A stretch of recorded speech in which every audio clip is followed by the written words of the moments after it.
Eh bien, ce matin, on regarde Genèse chapitre 6. Et puis, le premier verset commence avec « Lorsque les hommes eurent commencé à se multiplier sur la face de la terre, et que les filles leur furent nées. » On parle ici d'une explosion en population, multiplication.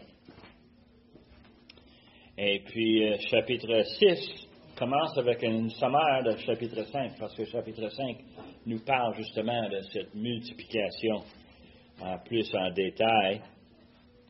Et chapitre 6 va nous parler, en fin de compte, de choses dramatiques. Et pour le fun, en préparant, je me suis posé la question, quelles sont les pires catastrophes qu'on a vues depuis le commencement de l'humanité? Les pires choses qui sont arrivées.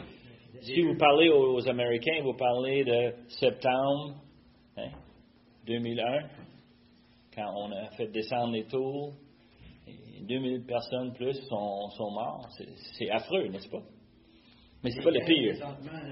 En Israël, les guerres en Israël, là. Combien de centaines, hein? Combien? C'est presque 2000. Hein? Presque 2000. Pour les Juifs, c'est l'Holocauste.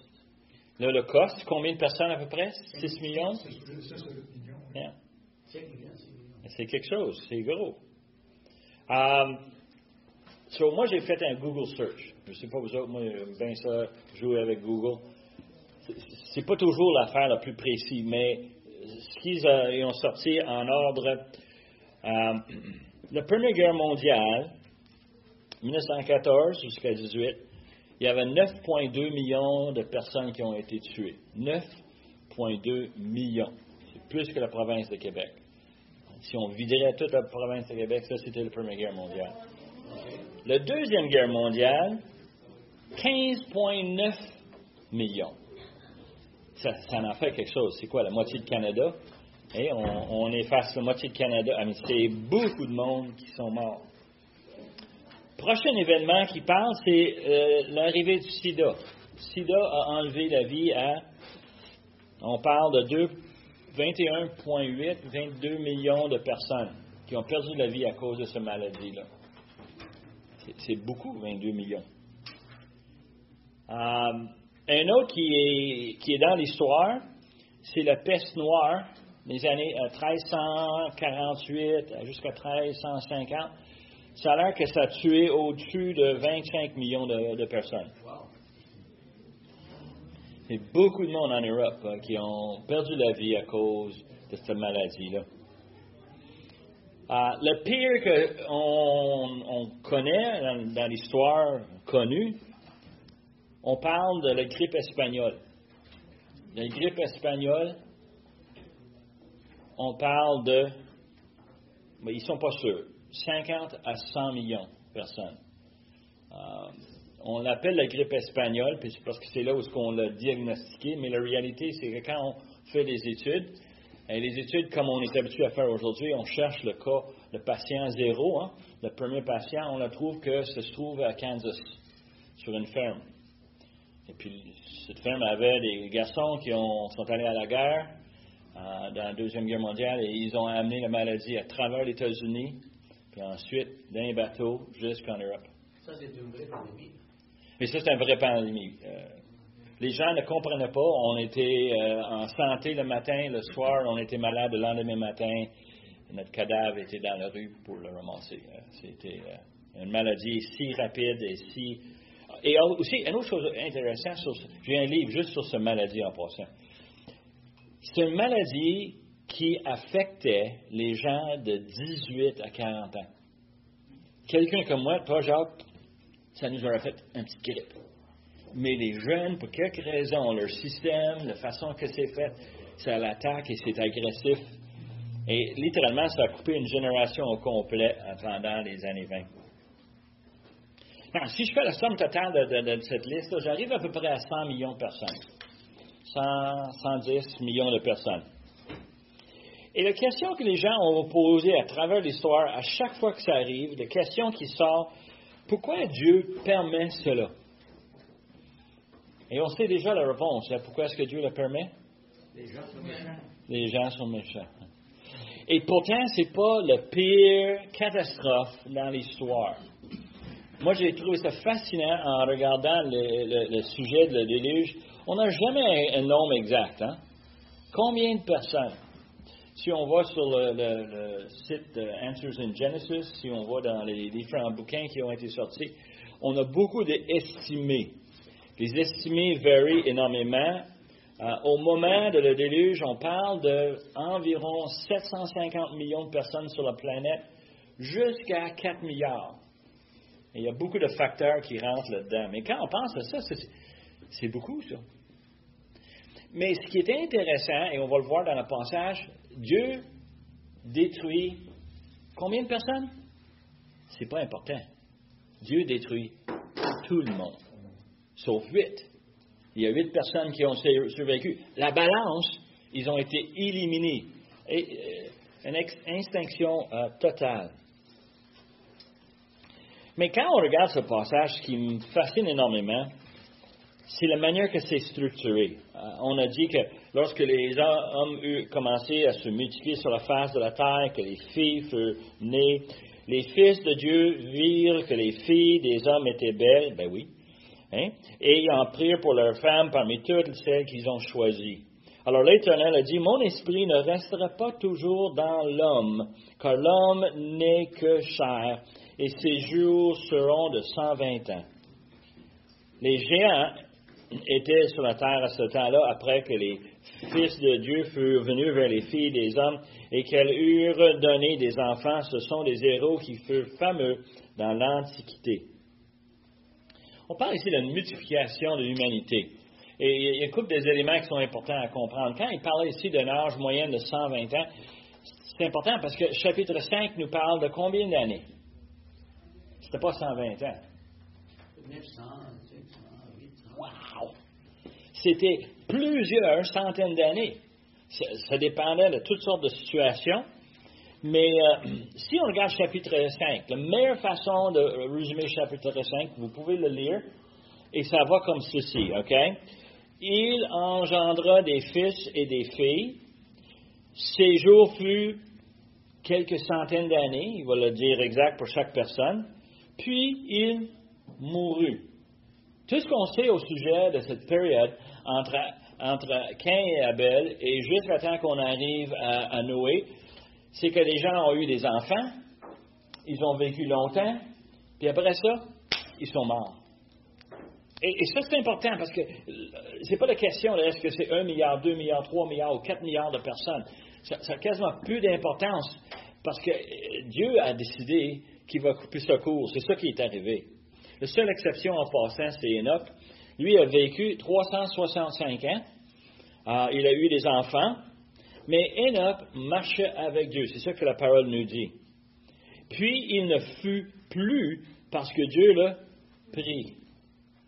Est-ce qu'il est mort soudainement ou est-ce qu'il a simplement monté au ciel comme le prophète Élie? On ne sait pas. Bien, s'il était mort comme les autres, je pense que c'est ça que la Bible aurait dit. Moi aussi. Yeah. Je suis entièrement d'accord. Et les Écritures nous donnent cette image que Dieu l'a simplement pris. Voilà, c'est fascinant. Mais le catch, c'est que Enoch marchait avec Dieu. Now, avec cette explosion de population, en passant juste une note de côté, comment est-ce qu'on fait les estimer? On varie énormément à cause de... On essaie de déterminer comment long est-ce que la moyenne de la population vivait. Si Dieu dit qu'il va le limiter à 120 ans, ça veut dire que c'était plus. 120 ans donne la possibilité d'avoir une vie beaucoup plus productive. On peut faire bien plus de choses. Est-ce qu'on est d'accord? Ceux parmi ceux avec les têtes blanches, on fait de moins en moins. Mais si tu me donnerais une autre centaine d'années, what out? Hein? Moi, je vais faire des choses.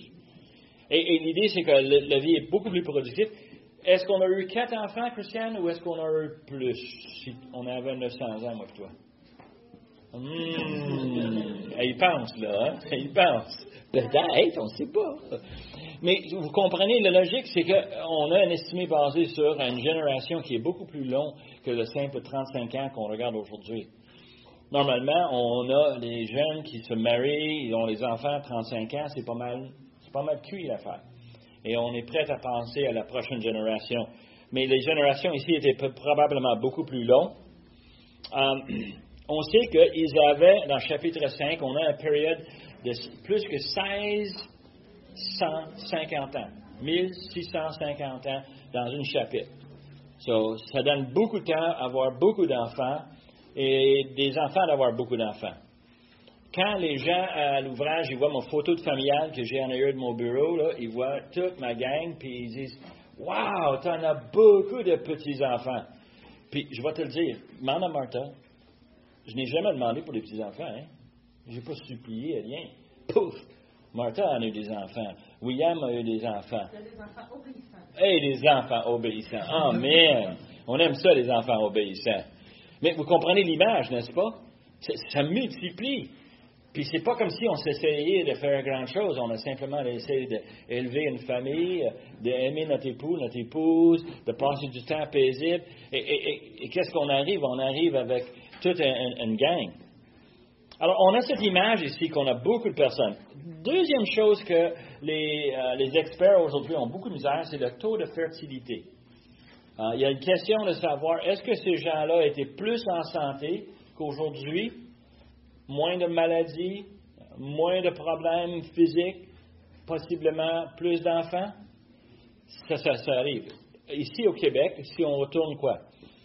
80 ans, 50 ans? Une famille, c'était combien d'enfants?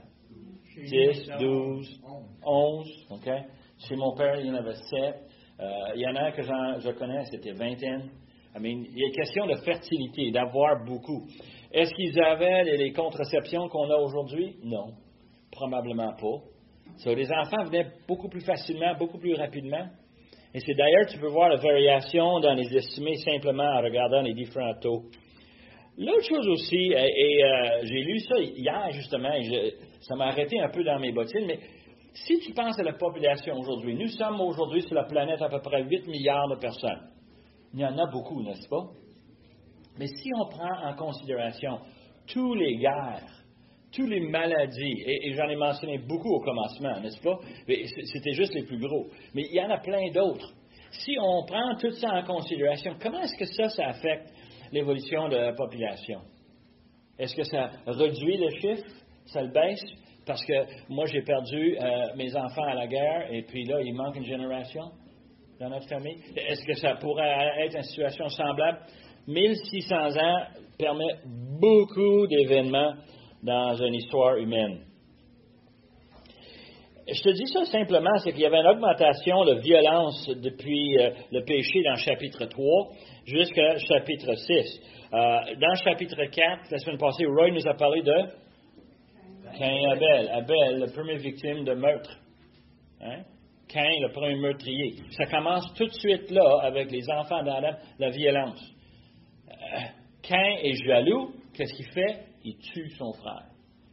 Et probablement, il y avait des petites conversations entre les deux, puis il y a des choses qui se sont dites. Tu n'as pas amené la bonne chose, puis tu le savais. Laisse-moi tranquille, achale-moi pas. Et tu peux voir où ça devient pomper. Et qu'est-ce que ça fait? Qu'est-ce qu'on a vu la semaine passée? Et j'ai l'impression, en lisant le chapitre 5, que ce n'est pas la seule situation.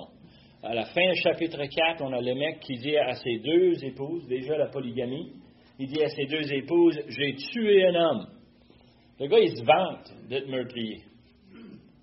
Moi, je te dis, 1650 ans plus de violence. Et comment est-ce qu'on arrive à un chiffre exact? On ne sait pas.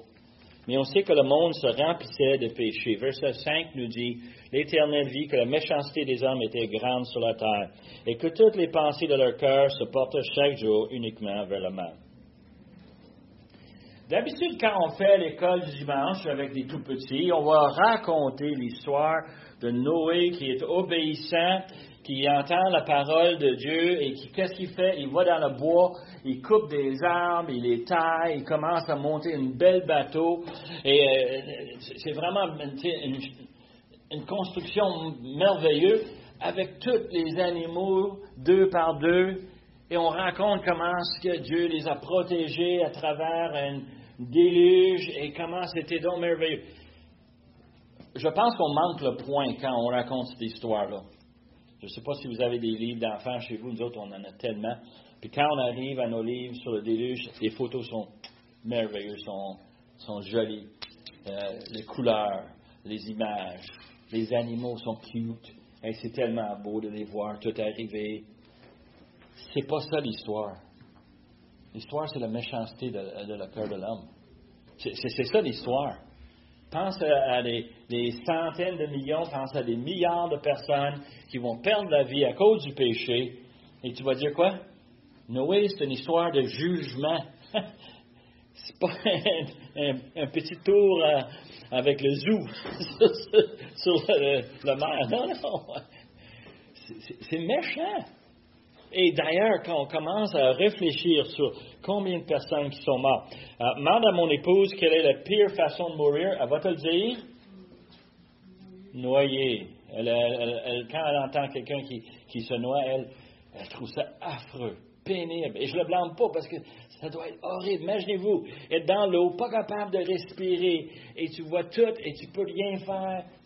Et c'est là-dessus, la mort silencieuse. Hein? C'est une mort silencieuse parce qu'on peut crier, personne ne t'entend. Personne. Tu es seul. Seul avec les dernières secondes de ta vie. C'est affreux quand on y pense. Hein? Et là, on a des millions de personnes sur la surface de la terre qui vont toutes perdre leur vie. Verset 11 a dit, la terre était corrompue devant Dieu. La terre était pleine de violence. Dieu regarda la terre et voici, elle était corrompue car toute chair avait corrompu sa voix sur la terre. Beaucoup de répétitions. Et nous savons qu'est-ce que ça veut dire. Nous qui sommes des parents, répétition veut dire quoi? C'est important. Et la parole de Dieu nous dit que quoi? C'était pourri. Le monde était pourri. Le peuple était pourri. Leurs actions étaient pourries, corrompues. Et on a cette image sans arrêt de comment est-ce que c'était affreux. Comment c'était une place où ce que Dieu ne pouvait plus le sentir. Alors, une couple de choses que je veux juste vous dire en passant, et on le voit ici dans le passage. Numéro 1, Dieu n'est pas ignorant. Dieu est conscient. Il sait très bien qu'est-ce qui passe sur la planète. Il sait très bien qu'est-ce qui passe avec chaque personne dans l'humanité. Il sait tout ce qu'ils font, toutes les actions qu'ils font. Il sait la méchanceté. Et on a cette image ici qui connaît leur voix, il connaît leur cœur, où est-ce qu'ils s'en vont, c'est quoi leurs intentions. Et il sait très très bien, Dieu n'est pas surpris. Dieu le voit arriver depuis, chapitre 3. Dieu le voit arriver, la désobéissance. Et je vais dire quelque chose. Dans ma compréhension de la parole de Dieu, Dieu le sait avant même la fondation de l'univers. Je vais créer un univers parfait. Dieu le sait, Dieu le fait. Il le dit, ça arrive. Tout en sachant qu'il va être obligé de sauver des êtres humains déchus, désobéissants. Il n'y a rien qui lui surprenne. Il n'y a pas de secret devant Dieu. Il sait ce qui est dans notre cœur. Il sait tout. On ne peut rien lui cacher. Et il sait toutes les... C'est drôle. Dans le chapitre 6, on ne parle pas de nombre de population. On ne parle pas des grands pays. Les États-Unis, c'est bien plus beau. On va parler de ça la semaine prochaine. On ne parle pas de l'Europe. On ne parle pas de rien de même. On ne parle pas des grandes constructions. On a fait un mur en Chine qui, on peut le voir de l'espace. On ne parle pas de qu'est-ce que l'homme a fait de bien. On parle de son péché. Intéressant. Dieu veut qu'on comprenne que le déluge, c'est pas parce que l'homme est fondamentalement bon, mais qu'il s'est tombé une fois ou deux. Non, c'est pas ça. Le cœur de l'homme est déchu. Le monde, après 1650 ans, c'est la pourriture. Moi, j'ai l'impression que ça représente notre monde aujourd'hui, non? Notre monde aujourd'hui, Christian et moi, on a une conversation cette semaine, c'était drôle, mais je suis sûr que vous avez réfléchi. On essaye de regarder la télévision. On n'est pas capable de trouver une émission qui est potable. C'est soit le péché d'un autre, la violence de ci. On essaie de regarder les nouvelles. Les nouvelles, c'est affreux. Et moi, je pense qu'on pourrait prendre justement là, tous ces événements qu'on a devant nous, les manchettes, l'Internet, et puis de mettre dans ce passage. C'est tellement typique. Et Dieu dit que quoi? Verset 6. Dieu se repent d'avoir fait l'homme sur la terre. Il fut affligé dans son cœur. Dieu est blessé. Est-ce que vous avez jamais fait des choses en sachant que ça va te faire mal? Ouais. Moi, je pense à Dieu qui avait planifié un monde parfait en sachant qu'on va lui faire de la peine. Ça, c'est quelque chose, ça. C'est triste quand tu penses que Dieu il se prépare. Et il dit ici que toutes les pensées de leur cœur se portaient chaque jour, lundi, mardi, mercredi, chaque jour, l'un après l'autre, et uniquement vers le mal. Tellement, il y a une autre façon de dire ça en français. Obsédés par le péché. Est-ce que vous connaissez du monde qui sont obsédés par le péché? J'en connais, moi. Le péché est la seule chose à quoi ils se pensent. Ils ne sont pas capables de tourner leur visage vers l'Éternel. Et là, on a chapitre 6, on a Dieu qui dit quoi? Il fut affligé dans son cœur et l'Éternel dit, j'exterminerai de la face de la terre l'homme que j'ai créé, depuis l'homme jusqu'au bétail, aux reptiles, aux oiseaux du ciel, car je me répands de les avoir faits. Moi, je questionne un peu pourquoi Dieu semble obligé même de détruire les animaux et les oiseaux. Et j'ai une théorie qui est peut-être un peu bizarre. Est-ce que j'ai jamais vu un homme qui a fait un péché grave dans sa famille? Qu'est-ce qui arrive à sa famille? Les conséquences sont affreuses, n'est-ce pas? Sa femme ne veut pas sortir de la maison. Elle a honte de son mari qui a fait un acte criminel. Quelque chose.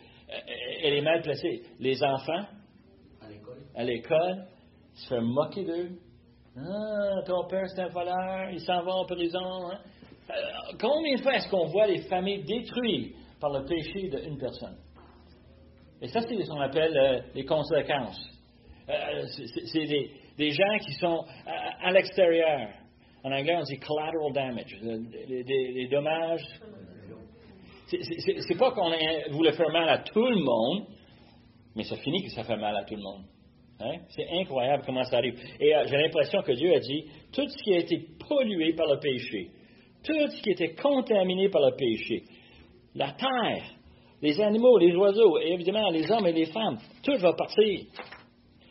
Alors, la question la plus importante qu'on a ce matin, et je te dis ça parce que je vous prépare en parlant de ces versets-là, mais la question la plus importante au sujet de Genèse 6, 7, 8 et 9, c'est quoi? Pourquoi Dieu fait ça? Pourquoi Dieu tolère ça? Pourquoi il a attendu 150 ans? Je ne sais pas. Je trouve ça fascinant. Pourquoi le domaine de Dieu qui a fait parfait, est-ce qu'il laisse devenir comme ceci? Il est le créateur de toutes choses. Il doit faire ce qu'il peut faire parce qu'il est juste. Il a le pouvoir, la puissance nécessaire. Il est omniscient, il est omnipuissant. Il peut tout faire. Et pourtant, dans sa souveraineté, il a décidé de faire un déluge. Déluge très simple. C'est qu'il va détruire tout. Mais dans ce plan de destruction, de jugement, Dieu pourvoit quand même un moyen de la miséricorde. Est-ce qu'on comprend? Dieu n'a pas fait l'arche dans 100 ans. Dieu aurait pu faire l'arche instantanément, mais non, c'est pas ça qu'il a fait. Il a dit à Noé, qu'est-ce qu'il a dit à Noé? Toi, va construire l'arche. Verset 8 nous dit que Noé trouva grâce aux yeux de l'Éternel. Et voici la postérité de Noé. Noé était un homme juste et intègre dans son temps. Noé marchait avec Dieu. Noé engendra 3 fils, Sem, Cham et Japheth. Et Noé est gracié par Dieu. Et ce concept de grâce que nous, comme enfants de Dieu, nous le recherchons et nous le recevons de la grâce de Dieu par le Fils qui est mort sur le quoi? Payer nos péchés. Et Noé a la même chose ici. Noé a cette grâce que Dieu a. Il le regarde. Est-ce qu'il est parfait, Noé? La réponse est non. On verra ça rendu au chapitre 9.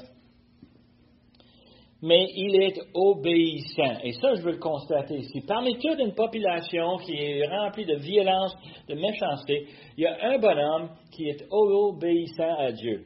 Il fait ce que Dieu veut. Tantôt, on riait au sujet des enfants obéissants, mais nous, comme enfants de Dieu, on doit chercher à être obéissants comme Noé. Pourquoi? Parce que Noé fait exactement ce que Dieu dit. Verset 22, c'est ce que fit Noé. Il exécutait tout ce que Dieu lui avait ordonné. Dans verset 14 jusqu'à 21, il y a une longue liste d'instructions, des détails à remplir. Et Noé, qu'est-ce qu'il fait? Il vire de bord, il le fait. Et ça lui prend des années, des décennies. On ne sait pas exactement combien. On sait que quand Dieu a parlé à Noé, la première fois, il y avait environ 500 ans, les Écritures nous disent, mais il a sorti de l'arche, il avait 600 ans. Alors, il y a une centaine d'années de différence entre les deux. En passant, l'arche, il y a seulement 2 places dans les Écritures où on parle de l'arche. Le mot hébreu, l'arche. Nous, en français, en anglais, on a ça à travers tous les exemples dans l'Ancien Testament, l'arche de l'Alliance. En passant, c'était quoi l'arche de l'Alliance? C'était est-ce que vous vous souvenez de vos petites écoles dimanche? L'arche de Noé, c'est quoi? C'est un coffre. Une boîte. Ouais. C'est ça que ça veut dire en passant. Le mot hébreu voulait dire simplement une boîte de bois. Et la deuxième place où ce mot hébreu est utilisé, c'est dans le commencement d'Exode. Et devine, on a fabriqué une arche pour bébé Moïse. Dans les 2 arches, semble être utilisé dans le sens c'est une boîte qui flotte. Et dans les 2 cas, on veut s'assurer que les résidents intérieurs survivent. Et on voulait que Moïse, il puisse survivre. On a cette image. Pour nous, comme enfants de Dieu, on pourrait dire, mais moi j'ai une arche. Est-ce que vous avez une arche, vous autres? Quand je suis dans cette arche-là, moi je suis sain et sauf. Il y a rien? Hein? Christ, oui. Une des images les plus importantes ici qu'on voit, que la miséricorde de Dieu se voit dans l'arche que Dieu nous donne. Hein? Et moi, je peux te dire, moi je comprends très bien l'image à cause de cela. Malheureusement, Noé ne comprenait pas. Il avait simplement des instructions, il l'a fait fidèlement, et c'est seulement après le déluge qu'il pouvait comprendre pourquoi Dieu l'a fait de telle façon. Lorsqu'on regarde ici, on dit que Noé a obéi. On est impressionnant parce qu'on voit comment il exécutait tout ce que Dieu voulait donner, verset 22. Il y avait en passant des débats parmi les différents commentaires. Est-ce que Noé l'a construit tout seul avec ses 3 garçons ou est-ce que la construction était si grande que ça prenait des employés? J'aime beaucoup l'idée des employés. J'aime ça, le travail d'équipe. Surtout quand les morceaux de bois sont pesants. C'est fun d'avoir du monde. Je peux voir la beauté de voir ça humainement. Mais l'apôtre Pierre nous dit que pendant ce temps-là, Noé était un prédicateur. Noé prêchait. Et s'il y avait des employés, il aurait entendu l'évangile de Noé. Vous autres, il faut que vous embarquiez avec nous autres dans le bateau. C'est important, autrement tu vas perdre la vie. Pourtant, il y en a seulement Noé et ses fils, leurs épouses, qui ont pu embarquer. Alors, tu peux voir où est-ce que le débat est là. Cette grande boîte, cette barge, on parle de 150 mètres de long, on parle de 25 mètres de large et 15 mètres de hauteur. Une énorme boîte carrée. Il n'y a aucun gouvernail, il n'y a pas de voile, il n'y a rien. C'est juste une grosse boîte conçue pour une chose, flotter par-dessus l'eau. Incroyable. Et on a un témoignage qui a tout vu ce qui est arrivé chez l'Éternel. Et il donne ce témoignage de comment il a donné des instructions à Noé, et Noé le fait. Verset 1 de chapitre 7, l'Éternel dit à Noé, entre dans l'arche, toi et toute ta maison. Devine qu'est-ce que Noé fait? Il fait exactement ce que Dieu lui dit. Il rentre. Et il dit, rentre dans la maison parce que quand je t'ai vu juste devant moi parmi cette génération. Il voit en contraste. Il dit, Noé, tu es obéissant, moi je voudrais te sauvegarder, je vais te donner miséricorde, je vais te faire grâce. Et il rentre les animaux 2 par 2. L'idée, c'est qu'on veut protéger l'existence de l'humanité des animaux. Alors, on va mettre dans l'arche le minimum. Ça nous en prend 2, tout le temps, un mâle et une femelle. Et ensuite, il lui dit d'amener 7 paires des animaux qui sont purs. Et la réponse, c'est 7 animaux-là, 7 paires, ça veut dire 14 agneaux, tous les différents animaux purs, pour des sacrifices. Il semble que Dieu sait très bien qu'on va avoir besoin d'envoyer et de créer, de faire des sacrifices. Dieu envoie la pluie dans le chapitre 7 pendant 40 jours et 40 nuits. Verset 5 nous dit que Dieu fermait la porte. Beaucoup de discussions au sujet de cela. Simplement pour dire, Noé a bâti le bateau, mais Dieu a fermé la porte. C'est Dieu qui détermine toutes choses. C'est Dieu qui l'a fait. Et c'est quelque chose d'important à constater comment est-ce que Dieu est en contrôle. Même au point de fermer la porte. Et l'eau, verset 11 nous dit, monta et la pluie tomba. Un des éléments que moi, comme un enfant, je ne comprenais pas, mais seulement avec la lecture, est-ce que j'ai commencé à comprendre dans mon adolescence, c'est qu'il y avait de l'eau qui descendait comme la pluie. Nous, on est habitués à ça. Il y a beaucoup de commentaires qui disent probablement avant Genèse 6, il n'y avait pas de pluie. Ils n'étaient pas habitués à avoir la pluie. Je ne sais pas si c'est vrai ou non. Mais on constate qu'il y avait de l'eau qui descendait du ciel, mais aussi il nous parle ici qu'il y avait des énormes voûtes en dessous, où ce que l'eau montait d'en dessous. Et un des problèmes qu'on a avec ce passage, c'est de comprendre exactement comment c'est arrivé ça. Mais si on retourne à Genèse 1, versets 6 à 8, on a un commentaire très important. Dans la création, Dieu séparait les eaux. Moi, quand j'étais jeune, j'ai pensé que Dieu prend l'eau, puis il tasse, puis il fait place pour les continents, puis il tasse l'eau. Mais ici, on parle de séparer l'eau de en haut, d'en bas, exact. Hein? Et on voit tout de suite, on a peut-être 1600 ans où on vivait sur une terre qui flottait sur de l'eau, et on vivait sur une terre qui était couverte par une toile d'eau.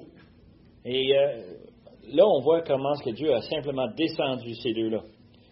Une des choses que je me suis parti à réfléchir, si Dieu est souverain par-dessus toute chose, il l'a fait pour quelle raison? Probablement pour préparer ce jugement, en sachant très bien qu'il va être obligé, à un moment donné, très précis, il va être obligé de punir la terre, et voici, il le préparait d'avance. Je ne sais pas.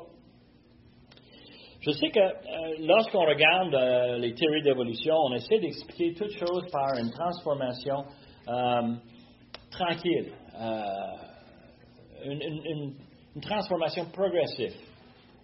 Comment est-ce que le fameux Grand Canyon est si profond? Ça a pris des millions d'années pour que ce soit tout grugé par la rivière. Et quand on regarde des histoires comme celui-ci, on dit, une transformation radicale va se produire. Si l'eau monte, si l'eau descend, c'est soudain.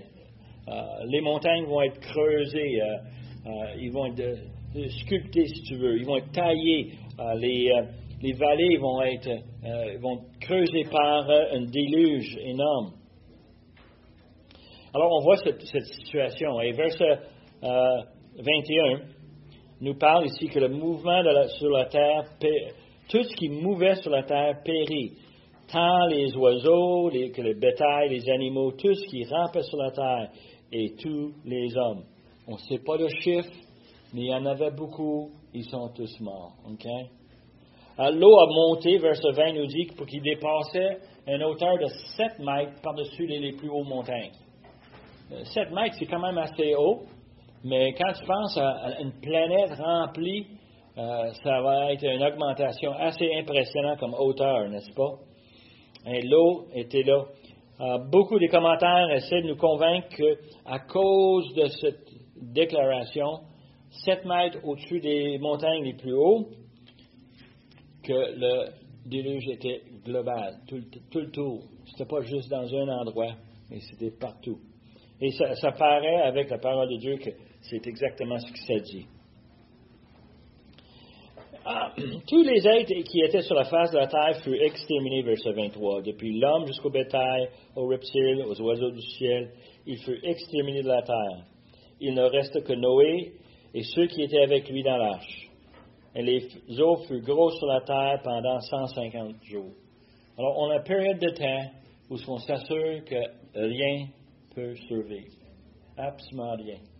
Et on répète et répète justement cette idée extermination de l'humanité et de son cœur pécheresse. Dieu s'est gardé un restant par le moyen de l'arche, 8 personnes pour être capable de recommencer. Et Dieu a exercé sa justice sur le péché, tout en démontrant sa miséricorde à Noé. Alors, la question que je vous donne, on arrive à la question de pourquoi. Qu'est-ce que ça veut dire pour nous? On est plusieurs milliers d'années plus tard. C'est arrivé, il n'y a rien qu'on peut faire. Triste, vraiment triste. Mais d'autre part, on est là, on se pose la question, et moi, on est dans l'an 2024, est-ce que ça a vraiment d'importance à nous? Et j'aimerais terminer avec un passage autre que Genèse 6, 7, 8, 9. J'aimerais vous parler de 2 Pierre 3, versets 3 jusqu'à 10. Pierre écrit à l'Église, il dit, « Sachant avant tout que dans les derniers jours, il viendra des moqueurs avec leur raillerie, marchant selon leur propre convoitise, en disant, où est la promesse de son avènement? Car depuis que les pères sont morts, tout demeure comme dès le commencement de la création. Ils veulent ignorer en effet que les cieux existèrent autrefois par la parole de Dieu, et de même qu'un tiers tiré de l'eau est formé au moyen de l'eau, et que par ces choses le monde alors périt, submergé par l'eau. Tandis que, par la même parole, les cieux et la terre, à présent, sont gardés et réservés pour le feu, pour le jour du jugement et de la ruine des hommes impies. Mais il est une chose, bien-aimés, que vous ne devez pas ignorer, c'est que devant le Seigneur, un jour est comme 1000 ans, et 1000 ans sont comme un jour. Le Seigneur ne tarde pas dans l'accomplissement de la promesse, comme quelques-uns le croient, mais use de patience envers vous, ne voulant qu'aucun périsse, mais que voulant que tous arrivent à la repentance. Le jour du Seigneur viendra comme un voleur, et en ce jour les cieux passeront avec fracas, les éléments embrasés se dissoudront, et la terre avec les œuvres qu'elle renferme sera consumée.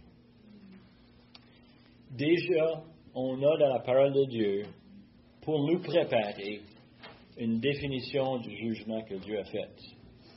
Tous ont péri. Tous, sauf les 8 qui étaient dans l'arche. Et Dieu va le faire encore, mais cette fois-ci avec le feu. Et ça devrait nous pousser à dire, j'ai besoin de mon Sauveur. J'en ai absolument besoin. Et ceux qui sont autour de moi, ils ont besoin d'entendre.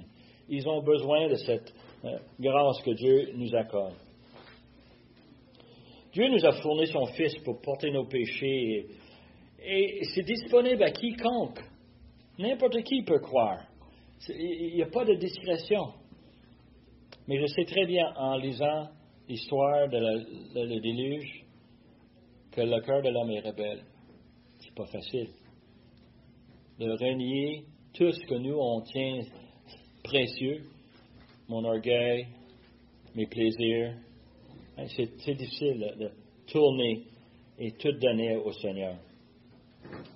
Mais nous, ça nous met dans une situation très importante. Comme évangélistes sur la terre, on est un peu comme Noé. On attend. On fait le travail que Dieu dit. J'espère qu'on obéit à Dieu fidèlement. Mais on a une opportunité d'annoncer l'Évangile. On a construit une modèle pleine grandeur de l'arche. Il y a des gens que je connais qui l'ont visité. C'est-tu grand? C'est grand, hein? Et pourtant, on voit cette image et on dit, imaginez-vous Noé qui travaille là-dessus. Et comme aujourd'hui, c'est une attraction, une centre de divertissement où ce que les gens viennent pour voir, Imaginez-vous, les gens disent, hey, il y a un gars dans le désert qui bâtit une énorme boîte de bois. On va-tu le voir? Tu peux voir le monde arriver, puis regarder Noé. Et Noé leur dit, je construis ça parce que Dieu dit qu'il va envoyer un déluge, que Dieu va envoyer un jugement. Et imaginez-vous l'opportunité à ces gens-là qui puissent croire, qui puissent dire, mais est-ce que je peux aller avec toi? Est-ce que je peux laisser ma vie ici, plein de violence, plein de péchés, et obéir comme toi tu fais, Noé? Il n'y en avait pas. Il n'y en avait pas. Tellement. Ça, c'est la partie la plus triste. Quand on pense à cette histoire, les hommes, les femmes, pécheurs, punis pour l'éternité. Ah, incroyable. Eh bien, terminons avec un mot de prière.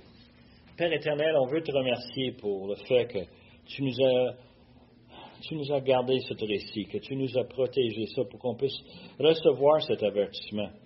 Seigneur, on a plein de questions et on sait que c'est toi qui es en charge. On sait que tu avais une raison juste pour punir la population. Seigneur, on sait que ça s'en vient encore une fois. Et Seigneur, on voit le péché autour de nous. On cherche à t'obéir. On voudrait que tu nous guides, que tu nous protèges, que tu nous amènes où tu veux. Que nous, on soit les enfants qui t'aiment et qu'on puisse recevoir cette grâce que tu as envoyée, ton Fils, pour nous. Seigneur, on demande que tu puisses nous aider à être des bons témoins. Et on demande, Seigneur, que tu nous prépares nos cœurs pour l'adoration qui vient. Nous demandons ces choses pour le nom de Jésus.